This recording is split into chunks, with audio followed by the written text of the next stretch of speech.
Hello and welcome back to Shelf Centered. This is Bryce again, and yet a new place. I'm figuring this out. The acoustics are probably even worse than normal, but this is actually my law office. Thought I'd do a monthly wrap up for June. This is June 2021. I was looking through my Goodreads page, that's where I keep track of everything, and it's a record month actually. I had 8 books that I read either with my eyeballs or my ear balls, my ears, and so those 8. It's kind of, have you ever had that time where you finish maybe a couple boxes of cereal off, and then the milk is finished off, and one of those kind of months where I just happened to finish my Kindle book as well as my other book and my audiobook, a couple audiobooks, and the physical book that I was reading. So I just thought I'd give a quick rundown of what I read this month, mostly science fiction and fantasy, and a couple of but we'll get into that quickly, briefly. First book that I listened to would be Babel 17. That's at least how Stefan Rudnicki was pronouncing it. And I gotta say, Rudnicki is the way to listen to anything. He could read the dictionary for me, and I would be in heaven. And he did a wonderful job reading this book. The book itself was definitely more, I thought it would be drier. I thought that it would be harder to get into, but it was actually quite easy to get into and really fun to read. And like I said, I listened to the audio, but I've come to a point with my bookshelves that I have so many to-read books that I listen to them on my Audible account now, knowing that I don't know if I can actually read all of the books that I own, even, let alone the ones that I consistently get. So I've come to that stage of my life, midlife book crisis, I guess. And so anyway, I own the book, but now it's one of those that I'll listen to. I think it was actually one of those included in the Audible catalog, so it wasn't like I had to use a credit on it. So anyway, good book. This just dropped, I believe, very recently, depending on when I actually post this. And so this was the next book that I read. Just double checking on my, yep. Later, Stephen King, and you can check out that review. I'll post that in the description below. And it was a good one. I quite enjoyed it. It's, not one of those door stoppers. So it was, that's King, is typically either door stopper or short story. This is one of those middle ground and good, highly readable, really enjoyable. One of those that I've been slowly making my way. This is a little bit of a cheater though, because these are too easy. They're so easy to read. They're really fun though, and it seems to be somehow everybody's reading it. I did not intend to be reading it along with the likes of Daniel Green or anything, but he's way far ahead of me.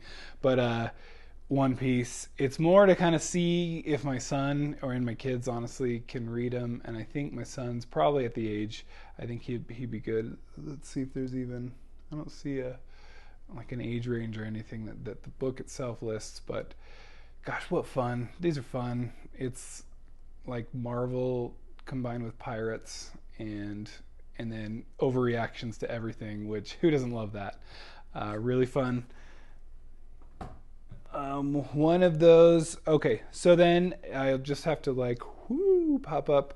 The Last Olympian, I realized I was going through, I keep a list of all the series that I'm in the middle of, and you may be appalled at how many I consider myself in the middle of, because it's like 30 something.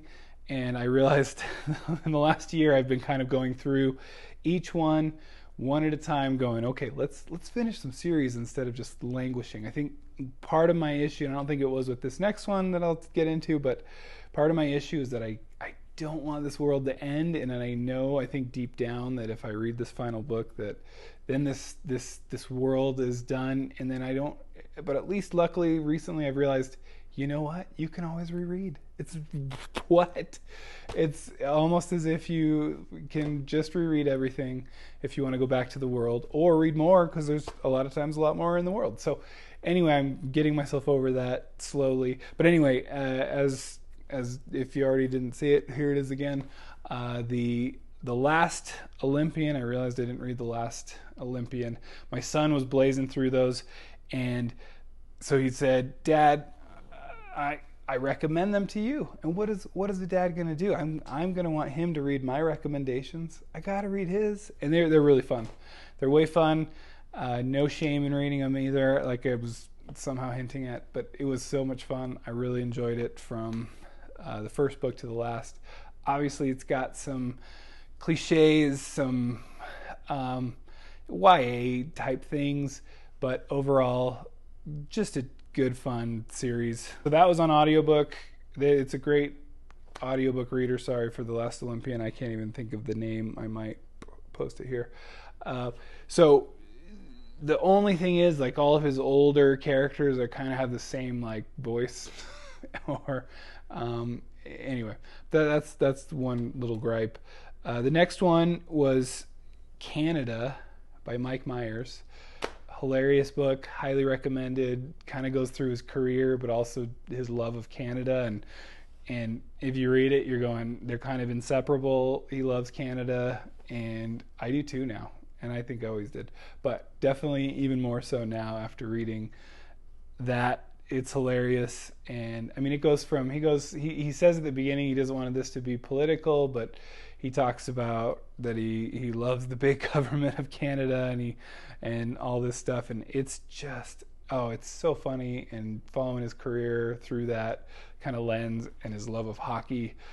And it's read by the author, by Mike Myers, so it made me go, I feel bad that his career kind of slowed down there for a while after a couple of bombs, but he's hilarious. He still is, and I was rooting for him throughout the book.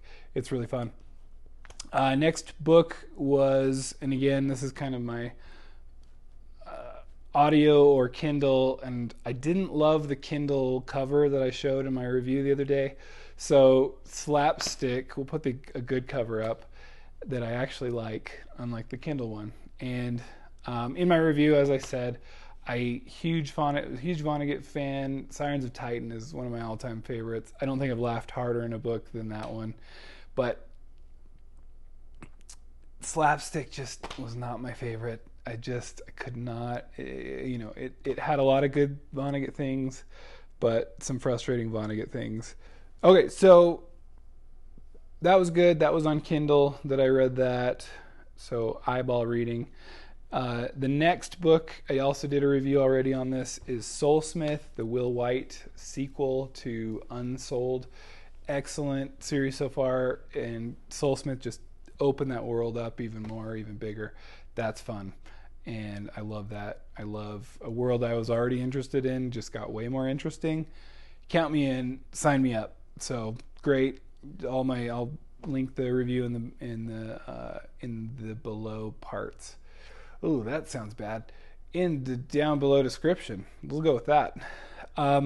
Then looks like second to last book for the month was another non-fantasy sci-fi. It was My Man Jeeves, another just freebie out of the Audible catalog, as long as you're on that. And it's fun. It was way fun. It's like a sitcom before sitcoms were sitcoms. So it's just goofy things, but it's sadly, it's one of those, I think I just need to read more, because this was a little, My Man Jeeves is the number one, at least what Audible said it was, is the number one in the series, but it's more of a collection of about 4 stories, 4 or 5. And it's a little disjointed, and they literally are just like this kind of all neatly wrapped up kind of issue. Here you go. It's done just like a sitcom.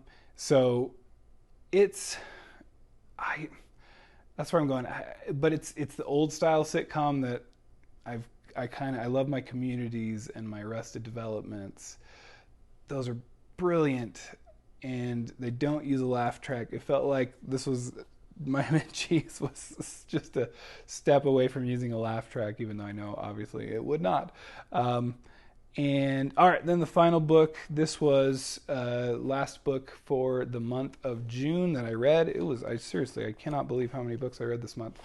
That is not unnatural, not normal for me. But the last one, it's a classic, Harry Potter. I read it with my twins. They're 8 years old, and it was a blast. They always wanted to see the pictures, and every night it was always me going, I'm tired. It's time to go to bed. Let's go. And they're going, no, no, no.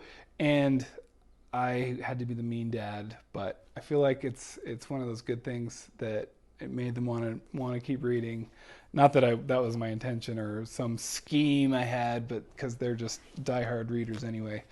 So they love themselves some reading, and they're loving the Harry Potter books, and that was a blast. It was fun reading it. I think my first read through, I kind of was like, it's just pretty much the movie, whereas the later books are quite a bit more in depth than the movies, and so it makes them a lot better.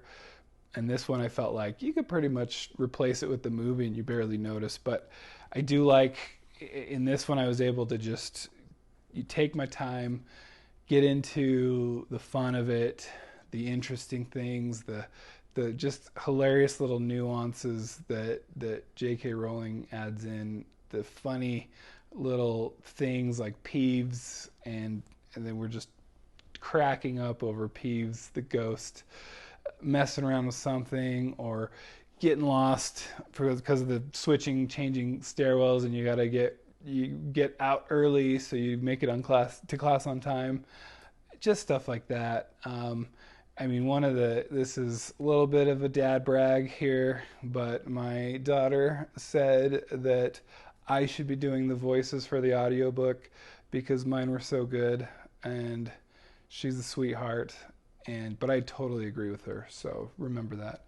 I'll have to do some Dobby for you because we're into Chamber of Secrets next. Actually, we're already like 50 pages in. So we'll keep going on that. I love it. Love that my daughters and my son are into it and loving the books. And what a good month. Please subscribe. I'm begging you. Please. No. I'll see you next time. Thanks so much for popping in.